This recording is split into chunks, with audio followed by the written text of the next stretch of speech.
Ничто так не объединяет и не мобилизует националистов по всему миру, как враждебность к миграции.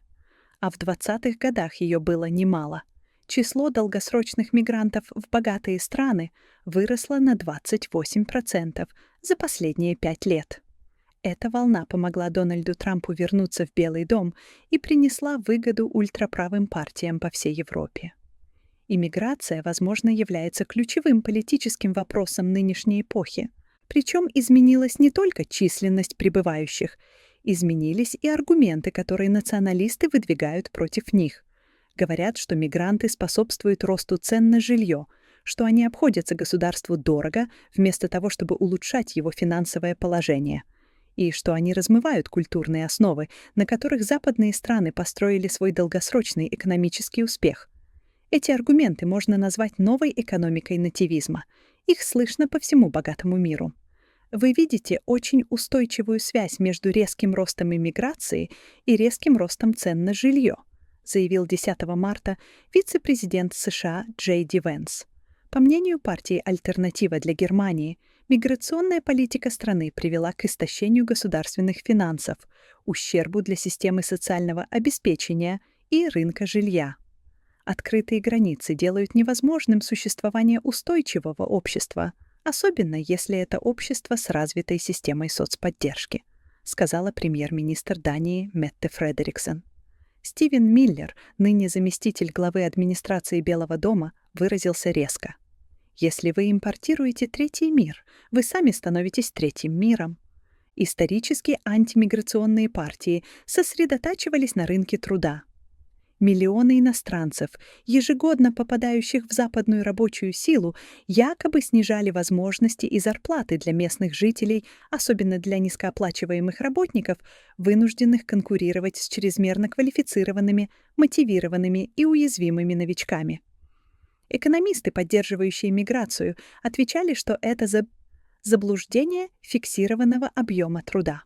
Не существует фиксированного числа рабочих мест, которые нужно делить между работниками, дополнительный спрос, который приносят мигранты, и последующая специализация на рынке труда имеют компенсирующий эффект, способный повысить зарплаты. Ряд эмпирических исследований подтверждает, что снижение зарплат местных жителей из-за миграции либо незначительно, либо вовсе отсутствует. Наибольшие потери от миграции несут предыдущие поколения мигрантов, поскольку они наиболее похожи на новых прибывших. Как бы ошибочно ни была старая нативистская теория, она обладала силой. Но в условиях перегретых рынков труда контекст изменился. Уровень безработицы был слишком низким, чтобы утверждать, что мигранты вызывают безработицу. Так возник новый нативизм. Есть ли в нем рациональное зерно? Аргумент о культуре эмоционально привлекателен для националистов и порой скатывается в расизм. Нативисты опасаются, что, переезжая из стран происхождения в богатые государства, мигранты постепенно размывают либеральные, открытые общества, которые обеспечили долгосрочное процветание Запада. В респектабельной форме этот аргумент задает те же вопросы, что и передовая академическая экономическая история, в частности, почему одни страны богаты, а другие бедны. На самом деле, нативистский аргумент пытается объяснить тот же набор фактов, который волновал Дарона Аджемаглу, Саймона Джонсона и Джеймса Робинсона, 3 последних лауреатов Нобелевской премии по экономике. Их исследование показывает, что в начале XVI века произошел переворот удачи. Беднейшие экономики, включая нынешнюю Америку, стали богатыми и наоборот. Ученые отметили, что европейские колонисты распространили новые институты по всему миру. В одних местах, таких как Северная Америка, они внедрили относительно инклюзивные либеральные институты. В других, например, в большинстве стран Африки и в значительной части Южной Америки, колониальные правительства стремились обслуживать метрополию, а не местное население. Кто получил какие институты, утверждают исследователи, определялось миграцией. Там, где европейцы чаще умирали от тропических болезней, они управляли дистанционно и эксплуататорски. Там, где им было легко осесть, они создавали инклюзивные институты. Другие указывают на человеческий фактор. Эдвард Глейзер из Гарвардского университета и его соавторы утверждают, что решающее значение для экономического роста имеет человеческий капитал, и европейские колонисты привозили с собой образование, знания, торговые связи наряду с институтами. Современные нативисты опасаются, что теперь происходит обратное. Другими словами, присутствие людей, чья родословная восходит к развитым регионам, обычно Европа, Восточная Азия и арабский мир, может объяснить различия в уровне жизни сегодня. Представив доказательства того, что социальные установки мигрантов, особенно касающиеся доверия к людям вне семьи, сохраняются довольно устойчиво на протяжении поколений, эксперты делают вывод: страны, принимающие слишком много мигрантов из неподходящих регионов, в конечном итоге понесут экономические потери. В результате, утверждает он, весь мир заинтересован в защите культур 7 стран, ответственных за наибольшее количество инноваций: США, Великобритании, Китая, Франции, Германии, Японии и Южной Кореи. Однако, как основа для нового нативистского аргумента, эта теория имеет серьезные недостатки. Она плохо работает в самых густонаселенных странах мира. США гораздо богаче, а Китай и Индия гораздо беднее, чем предсказывает модель. В самом деле, большая часть аргументов о значении миграции для долгосрочных экономических результатов основана на том, что Запад, а также такие места, как Гонконг и Сингапур, обязаны частью своего успеха волнам мигрантов. Аргентина — единственный пример страны, ставшей беднее из-за миграции. Хотя культура может быть слабым показателем потенциального экономического вклада мигранта, образование и уровень дохода действительно имеют значение, особенно при прогнозировании их вклада в государственные финансы. Нативисты могут ссылаться на множество данных, подтверждающих опасения, что малообеспеченные мигранты являются бременем для системы соцобеспечения. Например, в 2016 году Национальные академии наук, инженерии и медицины США собрали крупную группу экономистов для обобщения лучших данных по миграции. Они выявили сильную корреляцию между уровнем квалификации мигранта и его фискальным вкладом. Цифры зависят от ряда допущений.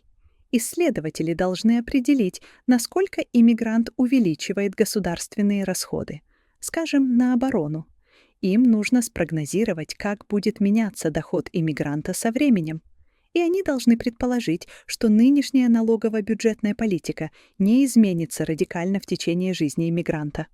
Похожие данные накопились и в Европе, где государства всеобщего благосостояния еще более щедры. В прошлом году Британское управление бюджетной ответственности, фискальный надзорный орган, установила, что типичный высокооплачиваемый трудовой мигрант будет чистым фискальным донором на протяжении всей жизни, даже если он будет получать пенсию и пользоваться системой здравоохранения до 100 лет. Мигрант с низким доходом, к тому же возрасту, обойдется государству намного дороже, являясь фискальной нагрузкой с момента прибытия. Недавнее исследование датских данных показывает, что миграция приносит фискальную выгоду в среднем только в том случае, если у иммигрантов есть как минимум степень бакалавра. Мигранты из регионов с низким уровнем человеческого капитала с большей вероятностью становятся фискальным бременем. Такие данные частично подтверждают тезис Милтона Фридмана о том, что невозможно сочетать открытые границы с государством всеобщего благосостояния. Однако эти исследования неполные. Типичный низкоквалифицированный мигрант остается на нижнем уровне распределения доходов с момента прибытия. На практике же мигранты со временем сокращают разрыв в оплате труда по сравнению с местными жителями. Кроме того, оценки не учитывают положительный эффект от увеличения числа работников в государственном секторе. Без миграции государству пришлось бы повышать зарплаты, чтобы привлечь, скажем, работников по уходу. И, скорее всего, не только новых, но и всех остальных. Существуют и более глубокие аспекты. Если учесть дополнительные налоги, уплачиваемые работодателями мигрантов, картина значительно улучшается. Кроме того, привлечение работников, отличающихся от местных, увеличивает разнообразие навыков на рынке труда, позволяя всем работникам специализироваться и, следовательно, повышать производительность. Это означает, что иммиграция повышает средний доход местных жителей, а значит и объем уплачиваемых ими налогов. Этого может быть достаточно, чтобы изменить фискальный эффект от мигранта с образованием на уровне средней школы с отрицательного на положительный. Другими словами, большее число мигрантов, вероятно, являются чистыми донорами бюджета, чем это показывают исследования, основанные на данных о налогах и расходах. Такие исследования дают точность ценой предвзятости. Наиболее сильный аргумент у новых нативистов в сфере жилья. Волна миграции после пандемии совпала с ростом цен на жилье. В реальном выражении они выросли на 16% по странам преимущественно богатых государств с начала пандемии COVID, несмотря на повышение процентных ставок. Как и в случае с предыдущими аргументами о влиянии мигрантов на рынок труда, дело сводится к простой модели спроса и предложения. Рост населения требует больше жилья. Однако, в отличие от рынков труда, жилищные рынки богатых стран часто негибкие и ограничены градостроительными нормами, мешающими росту предложения. Ошибка фиксированного объема труда может быть заблуждением, но без увеличения строительства жилья фактически существует фиксированный объем земли, который приходится делить между большим числом людей. Спрос на жилье зависит не только от числа людей в регионе, но и от плотности их проживания. Часто новые мигранты готовы мириться с худшими условиями, чем местные. Например, официальная статистика показывает, что уровень перенаселенности среди жителей, рожденных за пределами Великобритании, почти вдвое выше, чем среди тех, кто родился в стране. В Ньюэме, неблагополучном районе Лондона, куда приезжает много мигрантов, около 40% людей азиатского происхождения живут в перенаселенных условиях по сравнению с 16% среди белого населения. Разделение старых викторианских таунхаусов на несколько квартир увеличивает доход арендодателей и снижает объем пространства, необходимого для размещения новых прибывших. Хотя в исследованиях на эту тему есть нюансы, только в исключительных случаях миграция действительно может привести к снижению цен на жилье. Там, где предложение жилья реагирует на рост цен, влияние новых прибывших менее выражено. Эффект на стоимость недвижимости также зависит от уровня образования мигрантов. Если строительство жилья реагирует на спрос, а мигранты менее образованы, цены могут снизиться до 2%. Но как правильно реагировать на эти выводы? Многие нативисты предпочли бы решать проблему стареющего населения, поощряя женщин рожать больше детей, а не принимать мигрантов. Однако это, скорее всего, еще сильнее увеличит спрос на жилье. Эксперты установили, что рост рождаемости в Амстердаме на 1% пункт обычно приводит к росту цен на жилье в городе до 5% в течение следующих 25 лет. На самом деле, рост спроса на жилье в США после пандемии гораздо больше связан с поведением миллениалов. Низкие процентные ставки, наконец, позволили им приобрести собственное жилье, чем с миграцией. Общий эффект миграции на цены недвижимости все же остается небольшим. Доля иностранцев в населении богатых стран выросла с 9% до 11% за последние 10 лет. Грубые расчеты показывают, что такой рост мог увеличить цены примерно на 4%. На практике же реальные цены на жилье выросли на 39%, что свидетельствует о гораздо более значимом влиянии других факторов. Главная проблема государственной политики на Западе — это нехватка строительства жилья, а не рост миграции. Нативисты зашли слишком далеко в своем стремлении обвинить приезжих во всех экономических бедах. Но их новые аргументы, несомненно, сильнее прежних, а значит, правительства должны реагировать на наиболее убедительные претензии, касающиеся жилья и государственных финансов. В конечном счете, открытые общества и свободные рынки гораздо более надежная гарантия долгосрочного процветания и устойчивости европейской модели социального государства, чем возврат к экономическому национализму.